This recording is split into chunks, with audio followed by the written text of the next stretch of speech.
Senior صحافی اور column نگار سہیل وڑائچ نے کہا ہے کہ مسلم لیگ نون کے قائد نواز شریف کے لیے اقتدار تک کا راستہ واضح نظر آ رہا ہے۔ سب کچھ طے نہ ہوا ہوتا تو نواز شریف وطن واپس ہی نہ آتے۔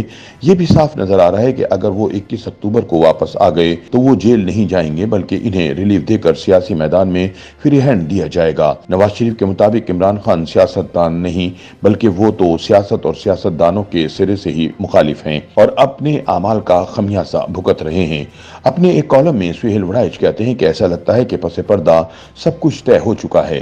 نواز شریف اسی لیے واپس آ رہے ہیں کیونکہ انہیں اقتدار تک کا راستہ واضح نظر آ رہا ہے۔ معاملہ صرف ان کے اور اسٹیبلشمنٹ کے درمیان ہی طے نہیں ہوئے بلکہ اس حوالے سے پاکستان کے دوست ممالک کی معاونت بھی شامل نظر آتی ہے۔ یوں محسوس ہوتا ہے کہ دوست ممالک نے پاکستان کی مالی امداد کا جو اشارہ دے رکھا ہے اس کے لیے شرط یہ باندھی گئی ہے کہ ایسا سیاسی چہرہ لایا جائے جو لانگ ٹرم معاشی پالیسی کی ضمانت دے۔ یہ بھی تقریباً طے ہے کہ اگر نواز شریف واپس آتے ہیں تو پھر الیکشن کروائے بغیر کوئی چارہ نہیں ہوگا اور جب ملک میں الیکشن کی سیاست ہو تو پھر تحریک انصاف اور اس کے چیئرمین کے بارے میں بھی فیصلے جلد از جلد کرنا پڑیں گے۔ عمومی تاثر یہ ہے کہ نواز شریف واپس آ کر اسٹیبلشمنٹ کے ساتھ مل کر تحریک انصاف اور اس کے چیئرمین کے خلاف جاری انتقامی پالیسیوں کا حصہ بنیں گے اور جو کچھ خود ان کے اور ان کی پارٹی کے ساتھ ہوا اس کا بدلہ لیں گے۔ سہیل وڑائچ کہتے ہیں کہ میری ذاتی رائے ہے کہ اگر انتقام لینا ڈیل کا حصہ ہے تو نواز شریف کو یہ نہیں کرنا چاہیے۔ انتقام اور بدلے کی سیاست کا خاتمہ کرنا ہوگا۔ جو کچھ تحریک انصاف کے ساتھ ہو رہا ہے اسے روکنا ہوگا۔ میری یہ رائے نئی نہیں ہے۔ میں 19 اگست 2022 کو لندن میں میاں نواز شریف سے ملا تھا اور یہ عرض کیا تھا کہ آپ 3 بار وزیر اعظم پاکستان رہ چکے ہیں، پاکستان کے سب سے سینئر اور تجربہ کار سیاستدان ہیں، آپ کو چیئرمین پی ٹی آئی کے خلاف انتقام کا حصہ نہیں بننا چاہیے۔ میاں نواز شریف نے میری رائے سے اتفاق نہ کیا اور کہا کہ تحریک انصاف کے چیئرمین سیاستدان نہیں بلکہ وہ تو سیاست اور سیاست دانوں کے سرے سے ہی مخالف ہیں۔ اب جبکہ وہ خود اپنی ہی پالیسیوں کی سزا بھگت رہے ہیں تو ہمیں ان کو بچانے کی کیا ضرورت ہے؟ میں نے اس ملاقات میں بھی میاں صاحب کی رائے سے اختلاف کیا تھا اور آج بھی اسی رائے کا اظہار کر رہا ہوں کہ اگر ملک میں جمہوریت اور پارلیمانی سیاست کو چلانا ہے تو انتقام کا سلسلہ بند کیا جائے۔ جب پی ٹی آئی برسر اقتدار تھی تو نواز شریف اور ان کی جماعت جیلوں میں بند تھی اور ان سے انتقام لیا جا رہا تھا۔ میں اس وقت بھی بار بار تحریک انصاف کی حکومت کی توجہ اس طرف دلاتا رہا کہ انتقام کا یہ سلسلہ بند ہونا چاہیے وگرنہ کل آپ کو بھی اس کا نتیجہ بھگتنا پڑے گا۔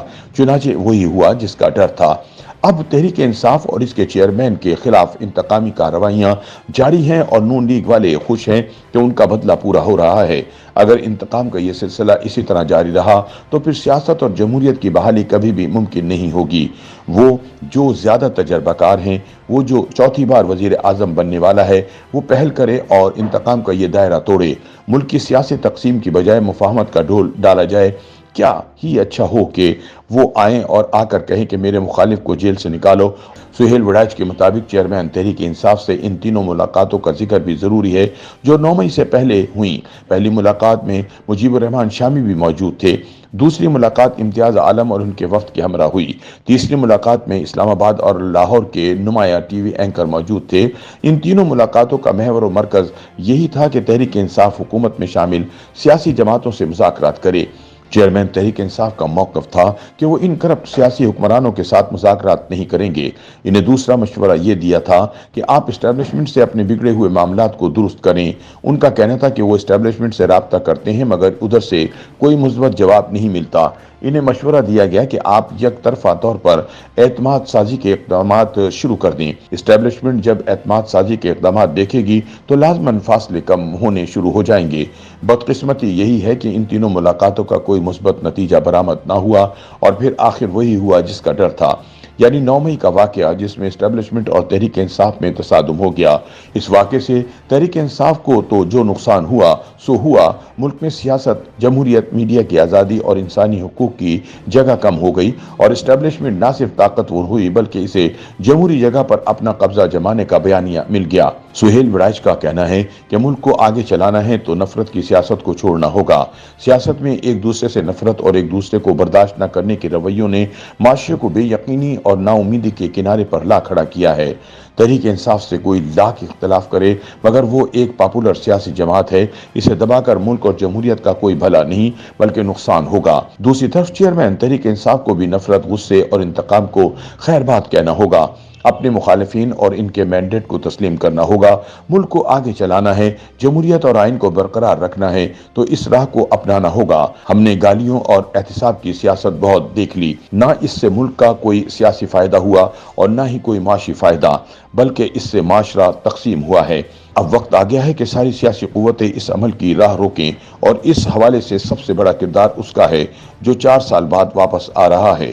اگر وہ انتقام میں چلتا رہا تو مایوسی اور بڑھے گی۔ ہاں، البتہ اس نے مفاہمت کی راہ اپنائی تو ملک میں امید کی روشنی نظر آنا شروع ہو جائے گی۔